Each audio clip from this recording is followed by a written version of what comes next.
Bienvenidos a una nueva edición de Hechos y Crónicas, Opinión Integral. Mi nombre es Daniela Bejarano. Y mi nombre es Daniela Casilimas. Estos son nuestros titulares. Para hoy les tenemos el nuevo sencillo de Tercer Cielo. Se llama Yo te extrañaré. Más adelante nos vemos. Hoy les traemos el testimonio de un hombre que experimentó el poder sanador de Dios. Ya nos vemos. Alegría es júbilo, gozo, regocijo, alborozo, pero también es fruto del Espíritu. Tema del cuestionario con el pastor Darío Silva Silva. Hoy en el noticiero, reconocido artista colombiano envía un saludo al pastor Darío Silva Silva y miembros de Casa sobre la Roca se destacan en sus profesiones. Nos vemos más adelante. ¿Sabe usted qué es la gordofobia? No se pierda este interesante artículo en la revista Hechos y Crónicas Digital de este mes. Abrimos la puerta de nuestro programa con historias de vidas transformadas gracias al poder de Dios. Adelante, Daniela. Hoy les traemos el testimonio de Orlando, un hombre que se enfrentó al diagnóstico de una enfermedad terminal. Pero dejemos que sea él quien nos cuente. Adelante. Yo, siendo ingeniero de sistemas, pues desarrollé una empresa y me dediqué al desarrollo de software. Muy exitosamente, gracias a Dios. Tuve oportunidad de estar con clientes de compañías petroleras, canales de televisión, productoras de televisión. Y pues obviamente tenía una vida que se podría considerar exitosa en el sentido de que a través de esa empresa, como profesional independiente, el Señor me bendijo para sacar adelante mi familia. Tengo 3 hijos y mi esposa. En el mes de septiembre del año 2015 acabábamos de llegar de unas vacaciones que hicimos en familia y a los 2 meses empecé a sentir unos dolores, empecé a sentir unas molestias en la espalda. Inicialmente pensé que era un problema muscular, pero con el tiempo, luego de ir a diferentes médicos, no detectaban qué era lo que me estaba pasando. El problema, en vez de eliminarse, se fue incrementando a tal punto que en pocos días ya tenía que caminar apoyado y ayudado con un bastón inicialmente y luego con un caminador, porque no podía sostenerme en pie. El tema fue que en noviembre de ese año, o sea, casi mes y medio después, tuve que ingresar de urgencias porque ya el dolor era insoportable y fuera de eso no me podía sostener. En los exámenes preliminares que me hicieron, unos exámenes muy exhaustivos, el diagnóstico fue mieloma múltiple. Eso es un cáncer de huesos. No se conoce la causa de ese cáncer. Y como sucede con todas las enfermedades cuya causa es desconocida, está dentro del grupo de enfermedades incurables. Entonces, obviamente, pues fue una noticia impactante, tanto para mí como para mi familia. Y adicionalmente eso vino acompañado de que los resultados de esos exámenes a mi esposa, una de las directoras de hematología de la clínica la llamó por aparte y le dijo que el diagnóstico y que los resultados no eran favorables, que muy posiblemente había hecho metástasis y que se habían afectado los riñones, el hígado y los pulmones, que gracias a Dios ya nuestros hijos estaban grandes para que la pudieran mantener, porque posiblemente yo tenía pocos días de vida. Obviamente mi esposa le dijo que ella no aceptaba esas palabras, y que solamente Dios era el único que conocía hasta qué día y a qué hora era nuestro momento de partida de este mundo. Organizó ella una cadena de oración conjuntamente con mis cuñados, con familiares, y empezamos a orar y a clamarle al Señor. Ahí fue donde entendí las palabras que dice la parábola de orar insistentemente y no paramos en ningún momento. Y pues a pesar de lo que veíamos en esos instantes, simplemente y resumiendo para que ustedes se den una imagen de lo que esa enfermedad implica, esa enfermedad ataca los huesos, los debilita, hace que los huesos queden como una tiza. El dolor intenso que yo tenía en la espalda era porque luego de la radiografía salió que tenía 5 vértebras lumbares fracturadas, y obviamente eso hacía que los dolores fueran intensos. El esqueleto es lo que nos sostiene, y cuando el esqueleto falla, pues obviamente no hay estabilidad en el cuerpo.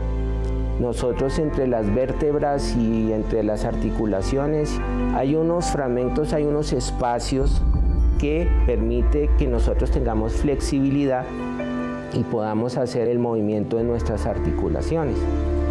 Esta enfermedad ataca esos espacios, entonces hace que uno se reduzca el tamaño, la estatura que uno tenía. Si ustedes ven mi cédula, dice ahí estatura 1,78, pero después de sufrir esta enfermedad me reduje 20 centímetros. Hoy en día tengo una estatura de 1,58 y era un dolor constante y permanente. A tal punto que en los primeros días hospitalizado fue necesario para controlar el dolor que me aplicaran un medicamento que se llama hidromorfona. Ese hidromorfona es un medicamento a base de morfina que puede ser altamente adictivo y que está controlado por la Dirección Nacional de Estupefacientes. Era tal la cantidad de hidromorfona que me tenían que aplicar que en un momento el jefe de enfermeros me fue a visitar a decirme que estaba muy preocupado porque con las cantidades que me estaban aplicando era casi que 100% seguro que iba a generar dependencia del medicamento. Y ahí es donde empecé a ver la mano de Dios en mi vida, y ahí es donde fue que empecé a ver el milagro que Dios estaba haciendo. Porque a pesar de la aplicación y las cantidades altas que me aplicaron de ese medicamento para controlarme el dolor, no generé ningún tipo de adicción, no generé ningún tipo de dependencia. Tan pronto me suspendieron el medicamento, cuando empecé a sentir esa mejoría, no requerí ni me generó ningún tipo de trastorno a nivel físico.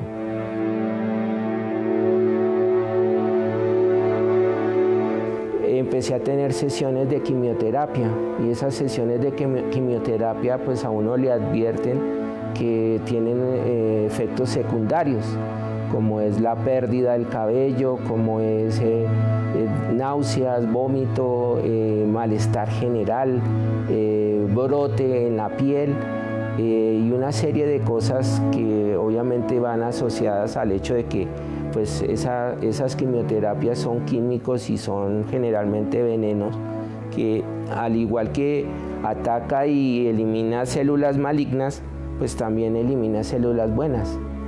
Entonces yo veía que cuando yo pasaba por esos ciclos, la reacción en mi cuerpo era ninguna. Y yo pues obviamente iba esperando que algo me fuera a afectar, pero absolutamente nada me afectó.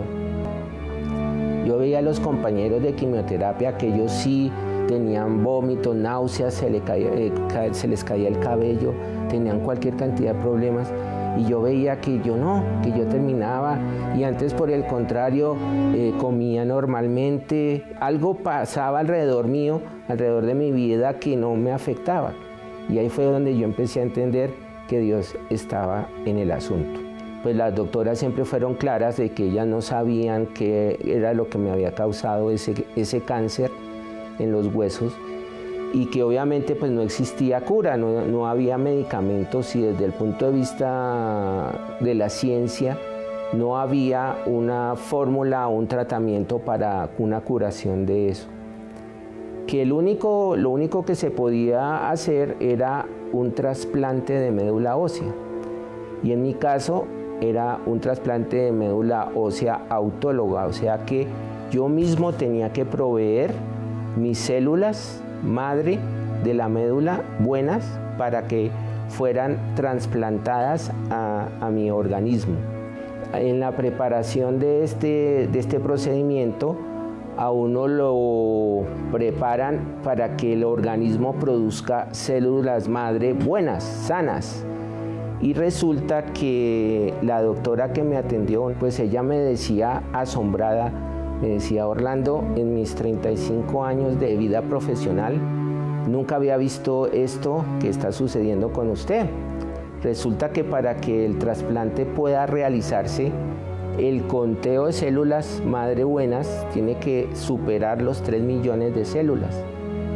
En los mejores casos que he tenido, el conteo de esas células llegaba hasta 5 millones de células. Pero en el caso suyo, el conteo es de 12 millones de células. Decía, nunca había visto esto, la verdad. Y pues lo felicito porque esto garantiza que usted va a tener un trasplante de médula efectivo.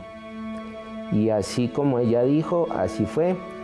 Me hicieron el trasplante de médula, empecé a tener una recuperación asombrosa. El Señor estaba ahí y la doctora que me está haciendo los controles me felicitó porque me dijo: Orlando, usted está completamente normal, está completamente sano, no tiene evidencia de absolutamente nada. Usted tiene que tener la certeza y la tranquilidad de que puede hacer sus actividades normalmente.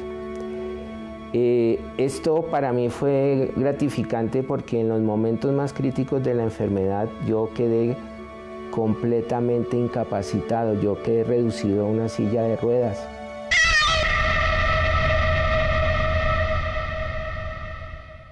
Pues obviamente durante todo este tiempo de la enfermedad pues no pude trabajar. Estuve incapacitado por más de 18 meses. Y durante todo este tiempo, pues obviamente, por obvias razones, la facturación de la empresa se vino al piso.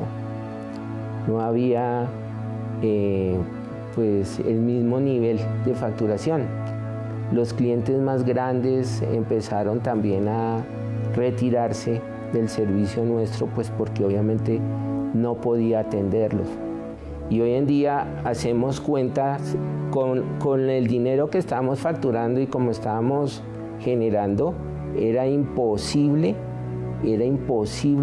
que nosotros pudiéramos cubrir todas las necesidades de la familia, lo que veníamos haciendo hasta ese momento. Y hoy en día pues estamos completamente restablecidos, estoy completamente sano y libre de toda enfermedad. Fundamental para todas aquellas personas que de pronto en este momento tienen una situación similar, ya sea por un tema de salud, ya sea por otro problema, de pronto con algún hijo, de pronto con la esposa o el esposo, de pronto problemas financieros, y que como que no ven una respuesta, como que no ven una luz al final del túnel, como que no ven una solución. Yo lo único que le digo es que aférrense a Dios. Él es el único que puede dar solución al problema. Dios es un Dios de milagros, Dios es un Dios de imposibles. Él es nuestro Padre Todopoderoso y para Él no hay nada imposible, no hay nada que Él no pueda hacer. La solución está ahí. De pronto a usted le dieron un diagnóstico, como en mi caso, de una enfermedad incurable, que no había solución. Busquen de Dios, aférrense a Jesucristo y verán cómo Él transforma sus vidas, transforma sus familias, los saca y los pone sobre piedra firme.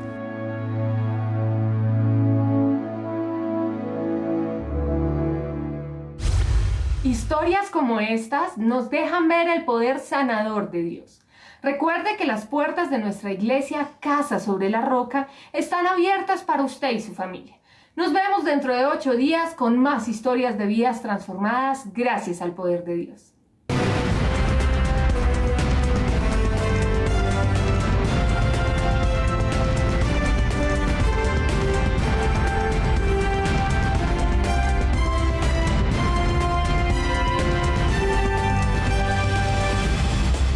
La música tiene un gran poder en nuestra vida, por eso llega La Cruz y el Pentagrama, el espacio que nos trae las mejores novedades de la música cristiana. El lindo matrimonio de Puerto Rico, Tercer Cielo, nos presenta su nuevo sencillo que se llama Yo te extrañaré. Es una balada pop que nos ayuda a reflexionar sobre la vida, nos ayuda a valorarla porque pasa súper rápido. Dios te ha dado una vida hermosa, disfrútala. Veamos el video.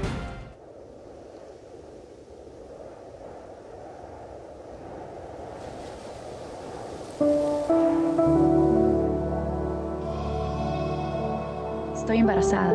¿Qué? ¿Embarazada? ¿Un niño?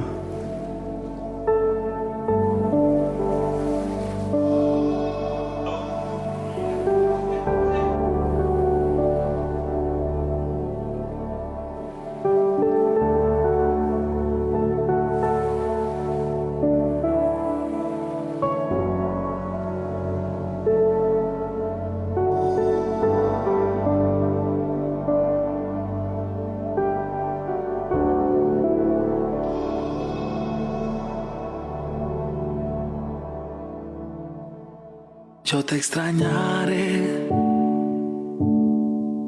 tenlo por seguro. Fueron tantos bellos y malos momentos que vivimos juntos. Los detalles, las pequeñas cosas, lo que parecía no importante, son las que más invaden mi mente al recordarte. Ojalá pudiera devolver el tiempo para verte de nuevo, para darte un abrazo y nunca soltarte. Mas comprendo que llegó tu tiempo, que Dios te ha llamado para estar a su lado. Así Él lo quiso, pero yo nunca pensé que doliera tanto.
seguro.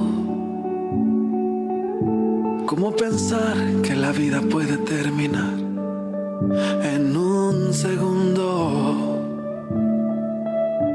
La vida es polvo, puede esparcirse en un momento. Nada traíste, nada te llevarás, solo lo que había dentro. Ojalá pudiera devolver el tiempo para verte de nuevo. Nos vemos en 8 días con 3 grandes del reggaetón y su nueva canción.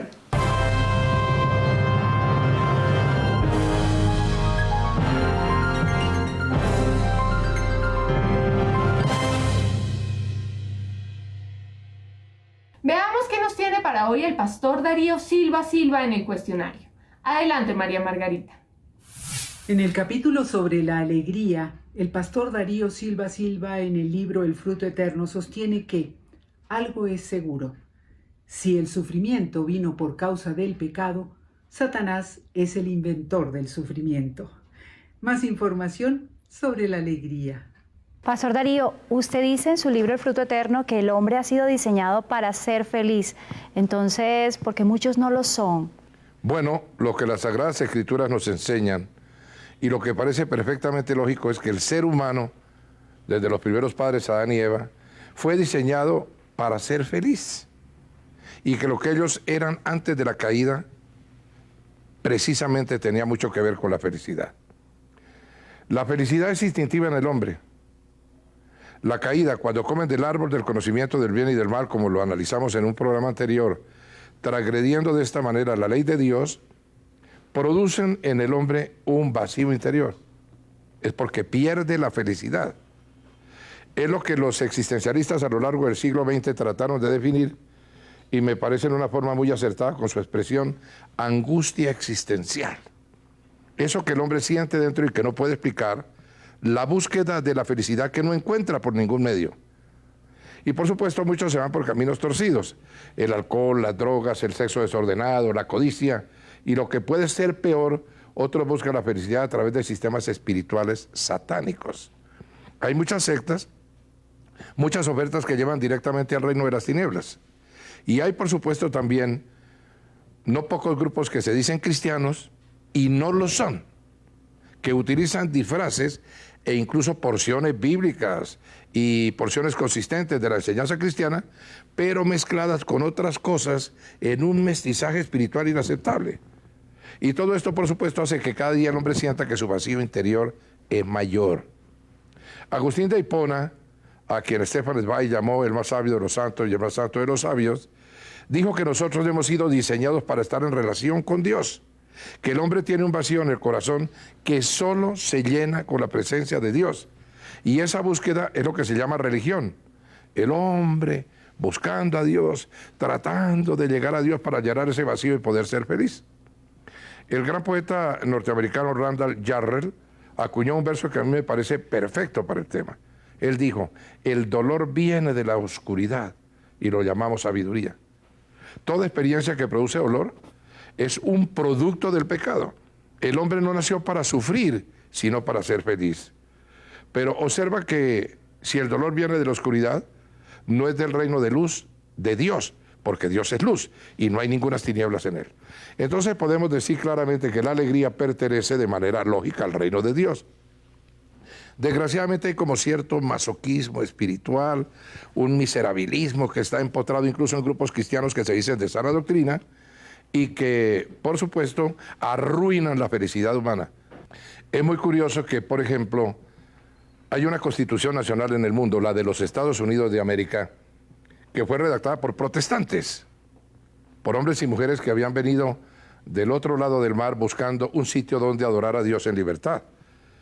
Y ellos en su constitución, que comienza invocando el nombre de Dios, consagran varios derechos, el derecho a la propiedad privada, la separación de la iglesia y el Estado, etc. Y concluye diciendo, y el derecho a la felicidad. Oye, la felicidad como un derecho. Por supuesto, algunos enseñan al hombre que disfrutar de los bienes de la vida terrenal, que reír de vez en cuando, que disfrutar la buena mesa, la animada conversación con los amigos, y todas esas cosas que deleitan la existencia humana, son de hecho pecado. Pero ese no es el plan de Dios. Me gustaría mirar, por ejemplo, en el profeta Sofonías, uno de los llamados profetas menores, que dijeron verdades mayores.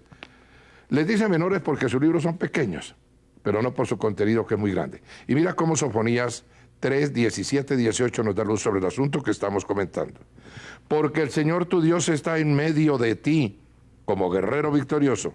Se deleitará en ti con gozo, te renovará con su amor, se alegrará por ti con cantos como en los días de fiesta. Yo te libraré de tus tristezas, que son para ti una carga deshonrosa. Encontramos aquí en primer lugar que Dios es un Dios de alegría, que está feliz y regocijado, con gozo en medio de su pueblo, que quiere que ese gozo, esa alegría, la comparta a su pueblo, y que además considera la tristeza como una carga deshonrosa. Son palabras de Dios. De tal manera que la alegría como fruto del Espíritu Santo, lógicamente pertenece a la estructura misma de la fe cristiana. Pastor, usted habla de un Dios de la alegría, pero quizás la mayoría de la gente no tiene una imagen de un Cristo alegre. Pues sí, es una idea muy común, que debe provenir seguramente del viejo ascetismo, que contaminó la iglesia cristiana en los primeros siglos de su existencia, de que Jesús era una persona triste. Ahora, por supuesto, cuando pensamos en su sacrificio, cuando lo vemos colgado en la cruz, después de haber sido azotado, abofeteado, escupido, obligado a llevar sobre sus hombros su propio patíbulo hasta el monte de la sentencia final, obviamente tenemos que hablar de una tristeza profunda, de una depresión que no tiene ninguna clase de definición posible con palabras humanas. Y en ese sentido me parece que la película tan controversial de Mel Gibson sobre la pasión de Cristo nos sitúa bien, porque teníamos una estética muy amanerada, como tratando de simular lo que realmente ocurrió en la cruz. Pero eso no implica que por haber pasado por ese momento de extremo sufrimiento, el mayor dolor que haya conocido la historia del tiempo y de la eternidad, que es su pasión y muerte, Jesucristo no fuera una persona alegre en cuanto hombre y en cuanto Dios. Porque la alegría del Padre se transmite al corazón del Hijo y se expresa en nosotros por medio del poder del Espíritu Santo en nuestro corazón. El evangelista Lucas, en su libro, el capítulo 10 y el versículo 21, dice algo que es extraordinario. En aquel momento Jesús, lleno de alegría, repito, Jesús lleno de alegría por el Espíritu Santo dijo: te alabo, Padre, Señor del cielo y de la tierra, porque habiendo escondido estas cosas de los sabios e instruidos, se las ha revelado a los que son como niños. Sí, Padre, porque esa fue tu buena voluntad. No es una alegría que nace de estímulos artificiales, sino una alegría espontánea que nace directamente del corazón por las cosas sencillas, como por ejemplo los niños, como sucede en este caso con Jesús, o también una buena mesa, una conversación agradable, un paisaje precioso, una noche estrellada. Debemos observar que Jesucristo, en el momento crucial, cuando está en su charla de sobremesa, después de la última cena con sus discípulos más íntimos, hace una serie de exhortaciones que son tremendas. Ora al Padre por los que habían de creer en Él. Y mira que en Juan 17:13 encuentro algo pertinente a este tema. Ahora vuelvo a ti, pero digo estas cosas mientras todavía estoy en el mundo, para que tengan mi alegría en plenitud. Se acerca el momento terrible, tiene motivos suficientes para estar triste. Sabe que Judas lo va a traicionar, sabe que los soldados romanos lo van a encarcelar, sabe que será conducido ante el sumo sacerdote, ante Herodes, ante Pilatos, y que por supuesto finalmente irá a la cruz. Y sin embargo dice: para que tengan mi alegría en plenitud. Y luego añade, voy a citar de memoria: yo les he entregado tu palabra y el mundo los ha odiado porque no son del mundo, como yo tampoco soy del mundo. Y entonces observemos bien, en medio de la tragedia de que el mundo nos odia, Él nos exhorta a que tengamos su alegría. Esa misma alegría que le permite permanecer en pie ante el Padre Celestial en el momento más difícil de toda su vida. Ante la cárcel y la muerte, Él transmitió un espíritu alegre, alegre siempre. Entonces, pastor, ¿qué significa la alegría como fruto del Espíritu Santo? Pues ahí lo dijo Jesús, una alegría en plenitud, No habla de una alegría parcial, no habla de una alegría para de vez en cuando, no habla de una alegría eventual o casual, sino estar alegre todo el tiempo con las cosas sencillas de la vida. Yo sinceramente no entiendo ese cristianismo triste, lacrimógeno, que algunos transmiten y que pretende que es la verdadera fe cristiana. Yo me imagino que a esas personas les sucede tal cosa porque se quedaron en el Calvario. Para ellos todavía Cristo está crucificado. Todavía es, según el reconocido icono que algunas religiones nos han acostumbrado a mirar, un ser derrotado, con el INRI sobre la cabeza en la hora de tinieblas, cuando no se puede comunicar con el Padre a causa de que carga con nuestros pecados. Y voy a decir algo, no hay resurrección sin Calvario, no hay salvación sin Getsemaní, pero Getsemaní y el Calvario son un accidente muy doloroso, una tragedia cósmica terrible, pero transitoria, porque observemos bien que Él no se queda colgado de la cruz. Allí a sus pies no apareció un letrero que dijera, esta película continuará, sino todo está terminado, todo lo hice, todo lo acabé. Nada más se puede añadir a mi sacrificio en la cruz. Y por supuesto, no debemos olvidar la gloria de su resurrección. Él se levantó del sepulcro en majestad, venciendo las cadenas de la muerte. Y cuando entendemos su resurrección, tenemos alegría, porque su muerte produce tristeza, pero su resurrección produce gozo, alegría y victoria. En Gálatas 5:22 el apóstol San Pablo nos habla de esa alegría que nosotros sentimos por la resurrección del Señor. Ahora, ¿cómo se manifiesta esa alegría en nosotros los creyentes? Pues como fruto del Espíritu Santo. Ahí lo dice claramente Pablo. Fruto del Espíritu. Por cierto que él utiliza una palabra muy fuerte en el idioma griego. Shara. Esa palabra es intraducible. Pero tratemos de aproximarnos a lo que significa más o menos. Shara. Estímulo emocional positivo permanente. Alegría. Ahora, observemos que la palabra utilizada para el Espíritu Santo en el griego es parakletos, que significa el animador. Por lo tanto, el alegrador. El Espíritu Santo es el que produce ese gozo permanente en el corazón del creyente. Y esa es la forma de manifestación que debe tener en todas las acciones de nuestra conducta. Pastor, muchos se preguntan cuáles pueden ser los motivos de alegría de las personas consideradas religiosas como los cristianos. Ese es un error. Puede que algunos nos consideren religiosos, pero no debemos ser religiosos. Como lo he dicho muchas veces, la religión es una iniciativa del hombre para buscar a Dios. El cristianismo es la iniciativa de Dios haciéndose hombre para encontrar al hombre. Por eso el cristianismo, como lo han destacado algunos pensadores del siglo XX, principalmente Tillich, el cristianismo no es propiamente una religión, aunque tiene elementos religiosos, sino más bien un lifestyle, es decir, una manera de ser y de vivir. Y por supuesto no podemos eliminar los elementos religiosos, pero debemos enfatizar los elementos vitales. Algunos, para combatir la tendencia al miserabilismo, la tristeza que se ve en muchos grupos cristianos, han inventado cosas francamente exageradas y extravagantes. Por ejemplo, el movimiento de la llamada risa santa, que ahora dice que la última manifestación del Espíritu Santo consiste en que nosotros, para demostrar que somos hijos de Dios y además expresar la alegría del Espíritu, debemos vivir carcajeándonos a toda hora, o en las iglesias tirarnos al suelo como si nos hubieran hecho cosquillas. Hay templos donde la gente hace esa cosa, unas actitudes histéricas que tienen mucho que ver con la psicología desbalanceada, pero no tiene nada que ver con la acción del Espíritu Santo. Son actividades puramente emocionales que se quedan en la superficie. El problema es que algunos no son espirituales, sino simplemente emocionales.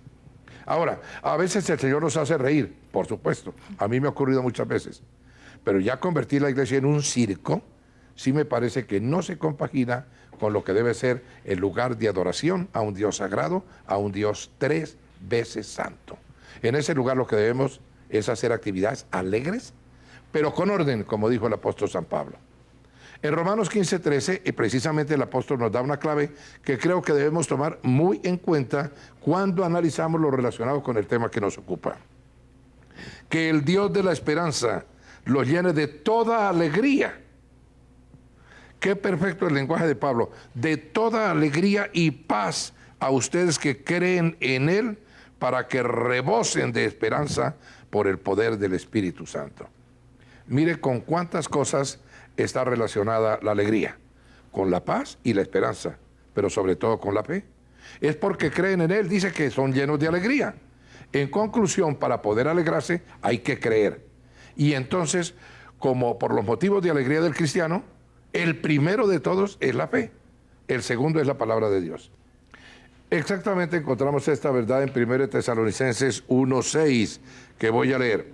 Ustedes se hicieron imitadores nuestros y el Señor, cuando, atención, a pesar de mucho sufrimiento, recibieron el mensaje con la alegría que infunde el Espíritu Santo.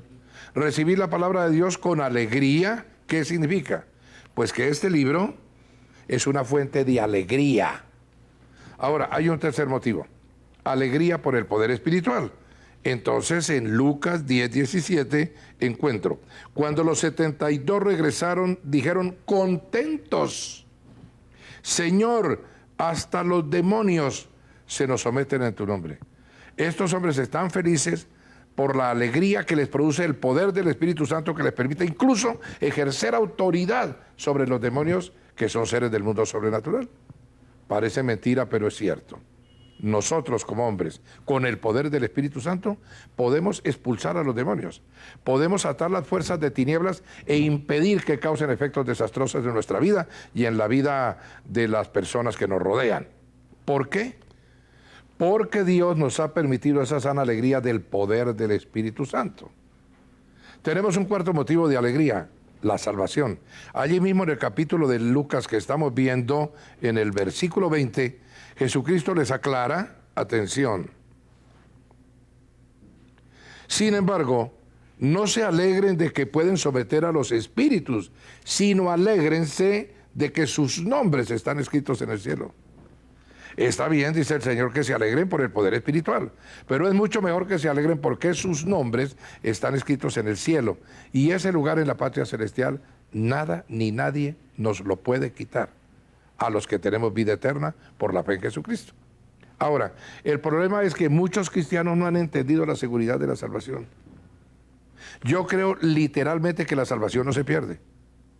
De lo que no estoy seguro es si todos los que proclaman a Jesucristo con la simple boca tienen la salvación.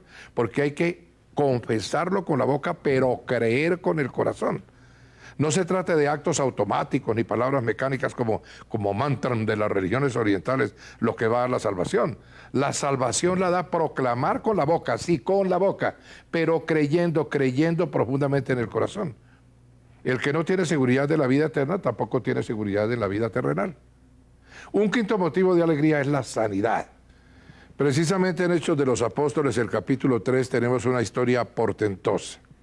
La iglesia está comenzando después de Pentecostés en la propia ciudad de Jerusalén. Y un día vienen Pedro y Juan a la hora de la oración al templo y se encuentran allí con algo que vale la pena mirar. Un hombre lisiado de nacimiento, al que todos los días dejaban allí para que pidiera limosna a los que entraban al templo. Cuando éste vio a Pedro y a Juan, que estaban por entrar, les pidió limosna. Pedro, con Juan mirándolo fijamente, le dijo: míranos. El hombre fijó en ellos la mirada esperando recibir algo. No tengo plata ni oro, declaró Pedro, pero lo que tengo te doy. En el nombre de Jesucristo de Nazaret, levántate y anda. Y tomándolo por la mano derecha, lo levantó. Al instante, los pies y los tobillos del hombre cobraron fuerza. De un salto se puso en pie y comenzó a caminar. Luego se entró con ellos en el templo con sus propios pies, saltando y alabando a Dios. Y aquí tenemos pues la alegría de este hombre por la sanidad divina. En realidad, de verdad, hay muchos motivos para la alegría.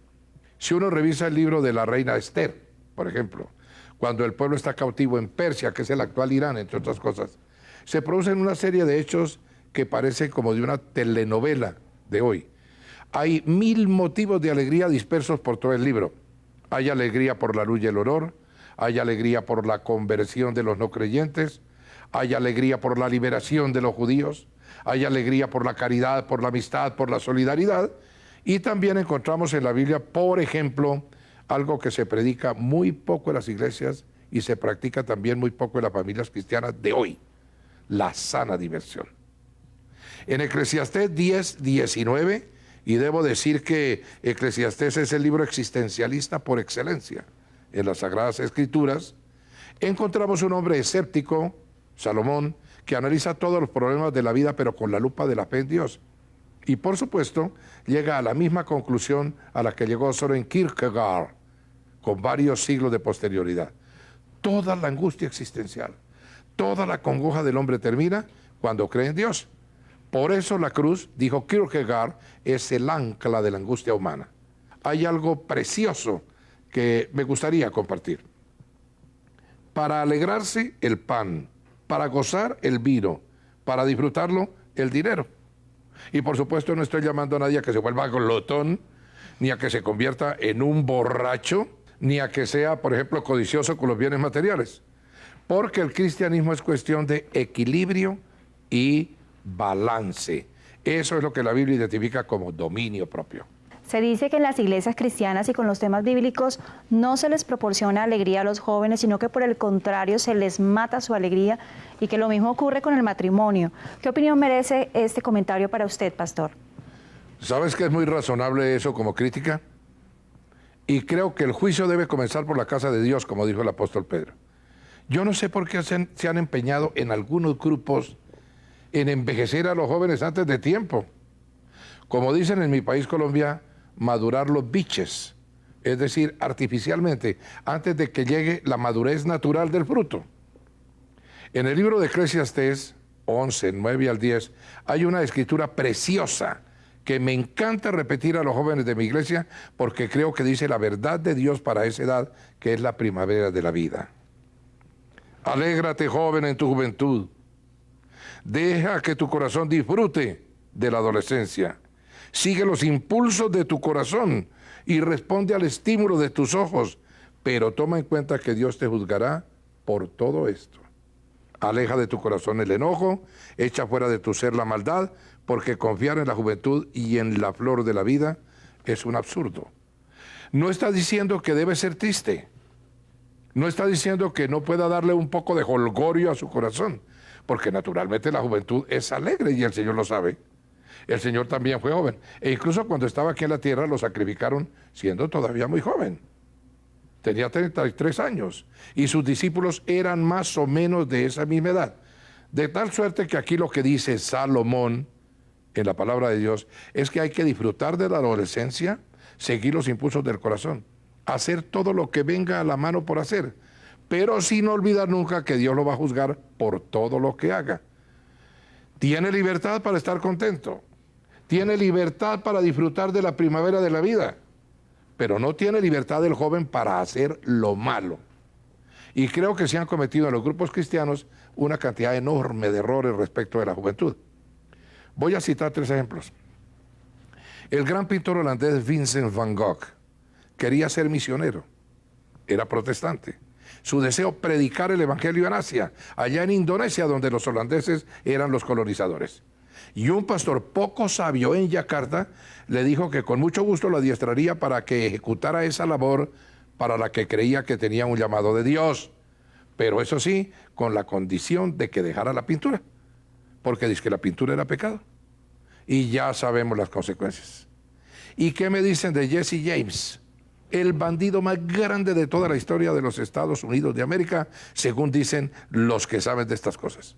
En vísperas de su ejecución, pena capital, él declaró que se había vuelto tan malo para protestar por las restricciones que su padre, un pastor evangélico, le había impuesto durante la niñez y la adolescencia. Y ni qué decir de Hugh Hefner, el creador del más grande imperio pornográfico del mundo, que es Playboy. Bueno, pues hijo de un diácono de una iglesia evangélica que dice que él quiso que todo el mundo se liberara de lo que llama ataduras de la libertad sexual impuestas en las iglesias cristianas. Y si estas cosas no nos hacen meditar, creo que seguiremos mucho tiempo rechazando una juventud que alegra el corazón de Dios. Y finalmente, tú me preguntas por el matrimonio. Hay una idea un poco gnóstica y perversa de que el matrimonio es algo como aburrido, como una cosa mojigata o santurrona, algo así como que el cónyuge es el deber y el amante es el placer, etc. Lo que dice la Biblia es que el mismo cónyuge también es el mismo amante. Y no solo el cantar de los cantares, sino además el propio Eclesiastés, que he citado tanto hoy, nos dicen cosas bellas sobre el matrimonio. Observemos, por ejemplo, allí mismo en Eclesiastés 9, 7, 9. Anda, come tu pan con alegría, bebe tu vino con buen ánimo, que Dios ya se ha agradado de tus obras. Que sean siempre blancos tus vestidos y que no falte nunca el perfume en tus cabellos. Goza de la vida con la mujer amada, cada día de la fugaz existencia que Dios te ha dado en este mundo, cada uno de tus absurdos días. Esto es lo que te ha tocado de todos tus afanes en este mundo. Observa los detalles. Buena mesa. Un poco de vino racionalmente tomado como complemento alimenticio y no como bebida alcohólica, para que quede claro. Ahora, por supuesto, no estoy diciendo que si usted no lo quiere tomar, tenga que hacerlo. El apóstol San Pablo dice que los borrachos no heredarán el reino de Dios. Lo que la Biblia condena son los excesos. Y por supuesto no recomiendo a nadie que tome vino ni cualquier otra bebida. Estoy diciendo lo que los pueblos del Mediterráneo han practicado siempre. El vino como complemento alimenticio en dosis modestas con los alimentos. Luego dice que sean siempre blancos tus vestidos. En la época de Salomón, vestir de blanco era vestirse de gala. ¿Quién ha dicho que el cristiano tiene que vestirse de harapos? Y luego añade, que no falte nunca el perfume en tus cabellos, porque lo que acostumbran algunos es que para ser un buen cristiano ni siquiera se usa desodorante para expedir olor a santidad. Está prohibido también usar loción, por supuesto. Y luego tenemos que hay que gozar de la vida con la mujer amada. Entonces ahí encontramos contestada tu pregunta sobre la juventud y el matrimonio. Creo que la Biblia no deja dudas. Me gustaría finalizar esta parte recordando lo que el gran poeta nicaragüense Rubén Darío, para muchos el más grande de la lengua castellana a través de su historia, dijo sobre la juventud en su famosa Canción de Otoño en Primavera. Juventud, divino tesoro, que te vas para no volver. Cuando quiero llorar no lloro, y a veces lloro sin querer.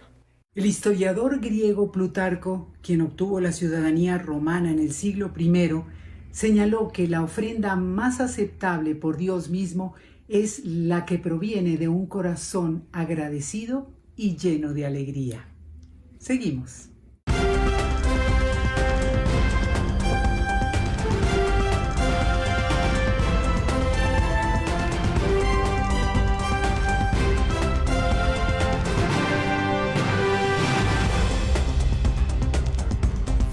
Más adelante en el noticiero, reconocido artista colombiano envía un mensaje al fundador de Casa sobre la Roca.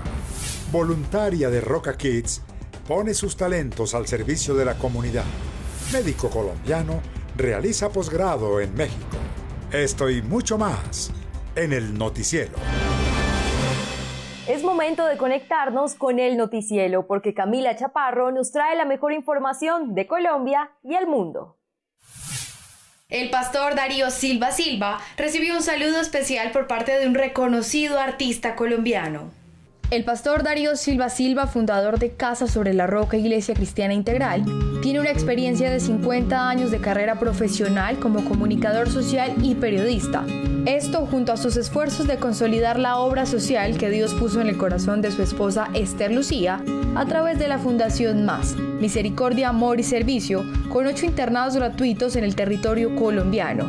Le han dado un reconocimiento como siervo de Dios que se expande por todas las esferas sociales.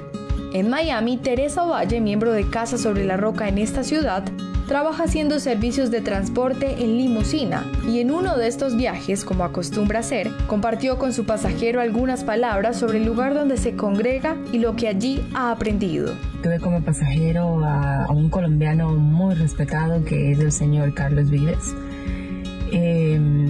Y fue muy gustoso tenerlo en el carro cuando yo le mencioné que pertenecía a Casa sobre la Roca y que nuestro pastor Darío Silva Silva siempre nos exhorta a orar por cada una de las personas que están en eminencia. Y que tiene una iglesia que ora por él para que siga haciendo las cosas positivas. Entonces él se asombró mucho y me dijo, claro, Darío, yo conozco a Darío, conozco su trayectoria periodística y realmente él es un hombre de valor. Es así como el reconocido cantante de música Carlos Vives envió un saludo al pastor Darío Silva Silva, a quien recuerda con gran estima. Hola mi querido Darío, bueno, agradezco esta oportunidad de hacerte llegar este mensaje. Siempre te recuerdo y te deseo todo lo mejor a ti, a los tuyos, a tu obra magnífica, así que bueno, aquí ya sabes que tienes un amigo. Siempre recuerdo toda tu historia en la televisión, Luciana, siempre te recuerdo con cariño y en nombre de la familia un beso, un abrazo a toda tu gente, a toda la familia, te quiero.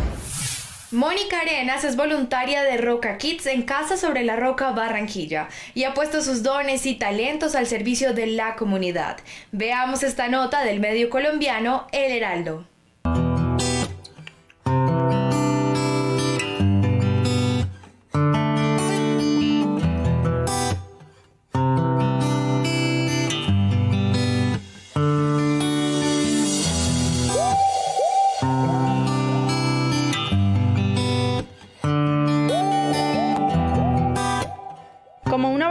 Tomó el arte de la bisutería para orar por el prójimo. Llegó a la cárcel femenina El Buen Pastor para mostrar una alternativa de trabajo que alivia el encierro en esas 4 paredes. Mónica Arenas enseña técnicas a sus alumnas, que son mujeres privadas de la libertad, para que realicen collares, aretes y pulseras que posteriormente serán comercializados. Hace ya año y medio, casi 2, estoy desempeñando una labor aquí en la cárcel de mujeres, enseñándoles el arte de la bisutería, hacer aretes, pulseras. Es una labor que inicié por un llamado de un propósito de Dios.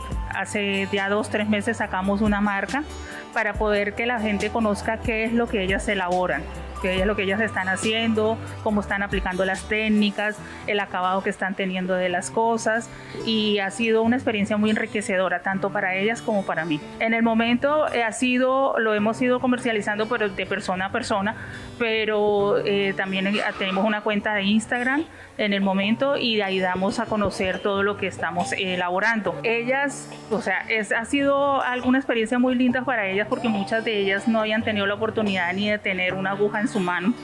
Han aprendido hasta de combinar colores, de desarrollar su creatividad, de redescubrirse en ellas mismas, de redescubrir talentos que ellas muchas veces no sabían. Melissa, Luzmeri y Lina coinciden en que esta actividad las hace escaparse por un momento de su realidad.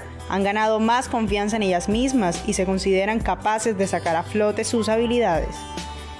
Conocí la bisutería como a los 4 meses de estar en este lugar y me destaco más que todo en diseños de aretes. Cuando te sientes encerrada en un lugar como este entorno y empiezas a sacar tu creatividad, te relajas, distraes la mente, o sea, te quitas de ese entorno que tienes diariamente de vivir en este entorno que estamos viviendo. Me gusta hacerlo, me gusta ver solo a las personas y que yo las vea y diga, wow, eso lo hice yo y lo aprendí acá.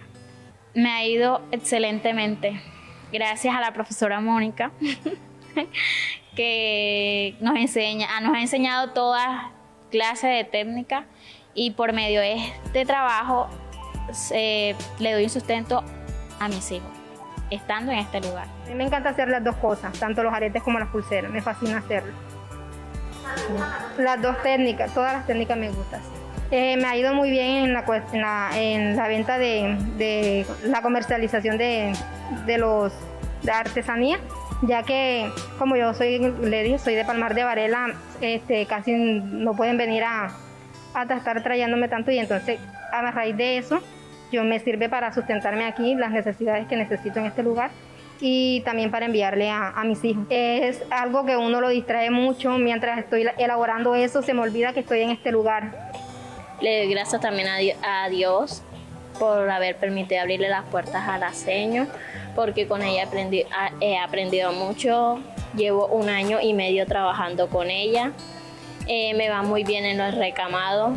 Me encanta, antes no lo hacía, todavía es la hora y también enseño a compañeras de que quieran aprender, también les doy una idea, también las enseño. Hace unos días atrás, el fin de semana, vi unos aretes en una hoja y no sé, me quedaron grabados en la mente y los practiqué el mismo día y me salieron muy bonitos que nunca pensé que los iba a llegar a hacer.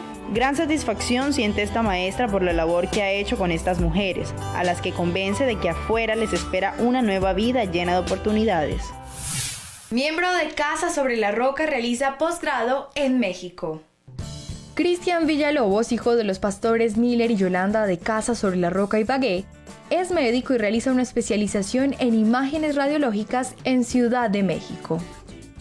Cursa sus estudios de posgrado en la Universidad Autónoma de México, destacada como una de las mejores universidades de América Latina, que tiene convenio con el Hospital Centro Médico Nacional Siglo XXI, donde Cristian realizará sus estudios prácticos. Allí viajó junto a su esposa Laura, con quien disfruta de servir a Dios. Cristian fue escogido por una empresa que está patrocinando un porcentaje de sus estudios y su estadía en México.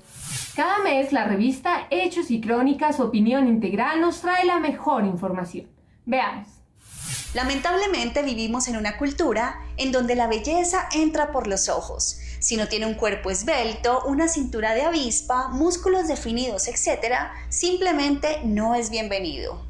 En la revista Hechos y Crónicas de este mes, conozca todo sobre la gordofobia, una cultura donde los kilos extra son rechazados.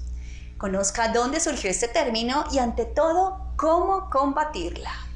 Lo invitamos a ingresar a nuestro portal www.revistahic.com para que descargue la edición de febrero o nos lea online. La próxima semana espere más temas de interés para usted y su familia. Y visite nuestras redes sociales. Estamos como @revistahic. Llegó el momento más esperado por nuestros televidentes, un tiempo con nuestro directo. Amado Señor, sin duda eres el pastor de tu pueblo. Gracias por ser mi pastor, por cuidar de mí y protegerme, por proveer mi sustento y mi descanso, por guiarme en tus caminos y nunca abandonarme. Te adoro, Señor Jesús, por ser el buen pastor. Tú diste tu vida por mí para que pueda vivir como uno de tu rebaño. Pastor mío, soy tuyo. La bondad y el amor me seguirán todos los días de mi vida, y en la casa del Señor habitaré para siempre. Bajo el poder del Espíritu Santo, y en el glorioso nombre de Jesús. Amén. Bueno, y hasta aquí esta edición de Hechos y Crónicas Opinión Integral. Gracias por su sintonía. Usted hace que este programa siga creciendo. Lo invitamos a que reviva este capítulo y otros en nuestra página web oficial www.hechosycronicas.tv. También lo invitamos a que nos siga en nuestro canal de YouTube y nos siga en nuestras redes sociales como Facebook e Instagram. Bendiciones para todos.